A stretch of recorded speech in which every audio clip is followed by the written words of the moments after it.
ना दो चीज़ें हैं। एक तो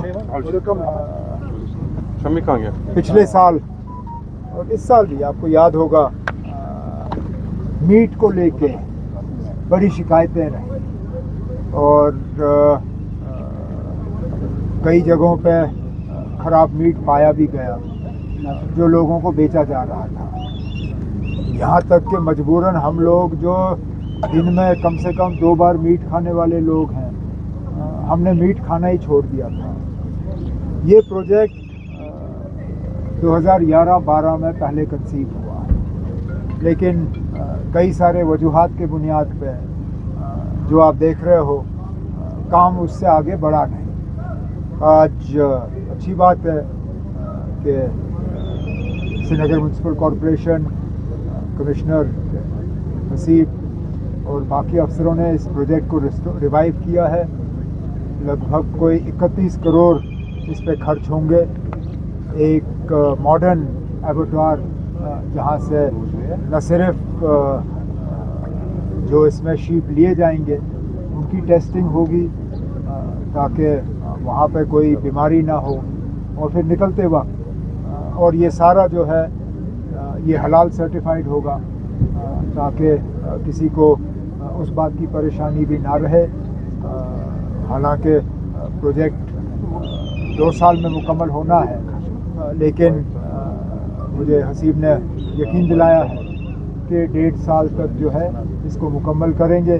और जैसे आपको याद होगा एक वक्त ऐसा था कि यहाँ श्रीनगर और आसपास के इलाकों में जब मीट बिकता था उस पर एक छापा लगता था, आपको पता था कि ये मीट जो है ये सही है। आहिस्ता आहिस्ता वो सिलसिला बंद हो गया। हम वो सिलसिला दोबारा शुरू करना चाहते हैं जहाँ मीट जहाँ श्रीनगर में बिके उस पर बाज़ाब्ता एक मोहर हो ताकि लोगों को पता चले कि ये क्वालिटी का है और इसमें इसको खाने से किसी की सेहत जो है वो ख़राब नहीं हो। उमर साहब, जो फिल्म फेस्टिवल हो रहा है इंटरनेशनल, क्या हम एक्सपेक्ट कर रहे हैं बॉलीवुड या हॉलीवुड से? हॉलीवुड से मत एक्सपेक्ट करिए ना। मैं काश हम वहाँ तक पहुँचे होते कि हॉलीवुड से लोग आए, उसमें टाइम लगेगा। फ़िलहाल अगर बॉलीवुड से ही कुछ आ जाए तो अच्छी बात है, लेकिन अब मकसद ये नहीं है कि हम बॉलीवुड के लोगों को यहाँ लाएं। हमारी कोशिश है कि हम यहाँ के लोगों को मुख्तलिफ फिल्मों को जो है कि का जो है एक एक्सपोजर दें। ये मेरा मकसद नहीं है, या इस फिल्म फेस्टिवल का ये मकसद नहीं है ना। हमें ये इस गलतफहमी में रहना चाहिए जनाब यहाँ हम इसलिए कर रहे हैं ताकि शाहरुख खान साहब या आमिर खान साहब या सलमान खान साहब यहाँ आएँ तो उससे हमारा फिल्म फेस्टिवल बनेगा।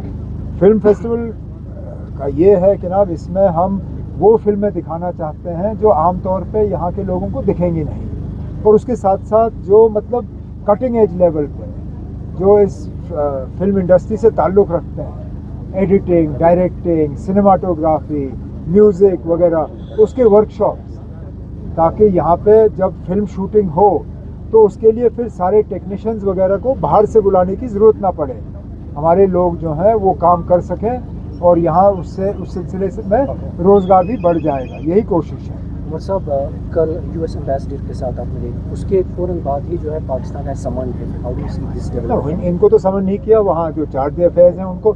यार ये तो पाकिस्तान और अमेरिका का मामला है, इसमें ना आप कोई कुछ कर सकते हैं ना मैं। अमेरिकन एम्बेसडर ने जो कहा सो कहा, अब वो दोनों मुल्कों के दरमियान है। सर, कांग्रेस है सेट के ये जो यूएस का कहना है that Kashmir is an important part, why do we need to hear it from US? एक थर्ड पार्टी का इंटरवेंशन नहीं चाहिए क्योंकि I am not getting into this now. वो आप चलिए, Congress has a point of view, they are a political party, they are the largest opposition party, they have a point of view, they are entitled to it. I am not going to get into a war of words over this.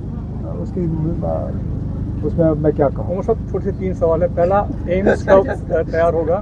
दूसरा, आपने law university की बात की थी, क्या वो बड़गांव में बन रहा है? तीसरा, लास्ट असेंबली में जो है प्राइवेट यूनिवर्सिटी की बिल पास हुई थी, क्या किसी तरह का उसका पॉजिटिव फीडबैक मिला उस चीज़ों को? यार आप असेंबली में ना आपको स्पीकर साहब एक पहले सवाल से आगे जाने नहीं देते। आप सप्लीमेंट्री तो छोड़िए, आप तो तीनों अलग अलग सब्जेक्ट पर ले गए। चलिए, पहले एम्स काम चल रहा है, काम तेज़ी से चल रहा है, उसका रिव्यू हेल्थ मिनिस्टर साहिबा जो हैं वक्तन फ़वक्तन लेती रहती हैं। हमें यकीन दिलाया गया है था जब मैं पहले गया था वहाँ पर कंस्ट्रक्शन देखने कि उसका एक ब्लॉक जो है इस साल चालू होगा जिसमें ओपीडी और बाकी कुछ ट्रीटमेंट्स जो है वो शुरू होंगे। उम्मीद करते हैं कि वो अपने उस बात पे कायम रहेंगे। एक दूसरा, आपने लॉ यूनिवर्सिटी के हवाले से बात की।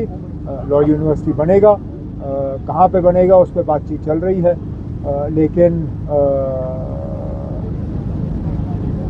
मुझे लगता है लगभग